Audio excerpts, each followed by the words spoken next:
తెలుగుదేశం పార్టీకి భారీ షాక్ తగిలింది. ఆ పార్టీ సీనియర్ నేత ఒకరు గుడ్ బై చెప్పారు. పార్టీకి రాజీనామా చేశారు. నేరుగా అధినేత చంద్రబాబుకే లేఖ రాశారు. ఇప్పటి వరకు విపక్ష వైఎస్ఆర్ కాంగ్రెస్ పార్టీకి రాజీనామా చేసిన నేతలనే చూశాం. తొలిసారిగా అధికార పార్టీకి చెందిన నేత గుడ్ బై చెప్పడం విశేషం. అది కూడా ఉమ్మడి కడప జిల్లాకు చెందిన నేత కావడం ప్రాధాన్యం సంతరించుకుంది. మహానాడు జరిగి 10 రోజులు కాకమునిపై కడప జిల్లాకు చెందిన నేత రాజీనామా చేయడం అంతటా చర్చకు దారితీస్తోంది. మొన్నటి ఎన్నికల్లో పోటీ చేసి ఓడిపోయిన నేత సుగవాసి బాలసుబ్రహ్మణ్యం పార్టీకి రాజీనామా చేశారు. రాజంపేట నియోజకవర్గంలో గ్రూపు తగాదాలు, తన తండ్రి పాలకొండ్రాయుడు మరణంపై అధినేత చంద్రబాబు స్పందించకపోవడం, కనీసం పరామర్శించకపోవడంతోనే ఈ నిర్ణయానికి వచ్చినట్టు తెలుస్తోంది. 2024 ఎన్నికల్లో రాజంపేట అసెంబ్లీ నియోజకవర్గం నుంచి పోటీ చేశారు సుగవాసి సుబ్రహ్మణ్యం. రాష్ట్ర వ్యాప్తంగా కూటమి ప్రభంజనం సృష్టించిన రాజంపేటలో మాత్రం వైసీపీ పార్టీ అభ్యర్థి విజయం సాధించారు. అయితే ఎన్నికలకు ముందు తర్వాత పార్టీలో వర్గ విభేదాలు కొనసాగుతూ వచ్చాయి. అయితే ఓడిపోయిన తర్వాత సుగవాసి సుబ్రహ్మణ్యానికి పెద్దగా ప్రాధాన్యం ఇవ్వడం లేదు. ఇది ఆయన వర్గంలో అసంతృప్తి రేపింది.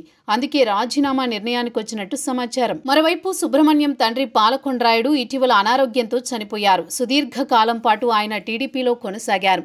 అటువంటి నేత చనిపోతే అధినేత చంద్రబాబు స్పందించలేదని సుబ్రహ్మణ్యం వర్గీయుల ఆవేదన.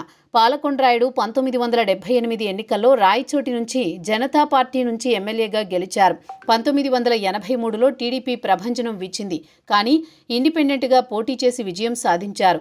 అనంతరం టీడీపీలో చేరారు. 1984 సార్వత్రిక ఎన్నికల్లో రాజంపేట ఎంపీగా పోటీ చేసి విజయం సాధించారు. 1999, 2004 ఎన్నికల్లో వరుసగా రాయచోటి నుంచి ఎమ్మెల్యేగా గెలిచారు.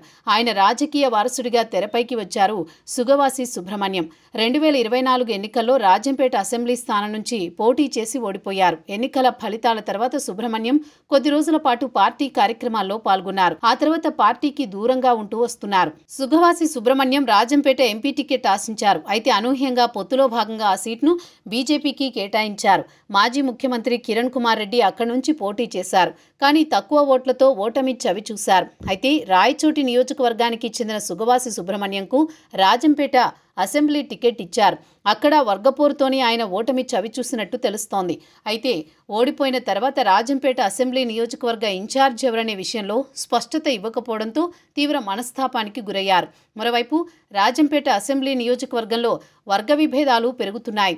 ఇంకోవైపు పార్టీలో తగినంత గుర్తింపు లేకపోవడంతో సుగవాసి సుబ్రహ్మణ్యం రాజీనామా చేసినట్టు తెలుస్తోంది. అయితే ఆయన రాజకీయాలకు దూరంగా ఉంటారా లేక వేరే పార్టీలో చేరతారా అనేది కొద్ది రోజుల్లో క్లారిటీ రానుంది.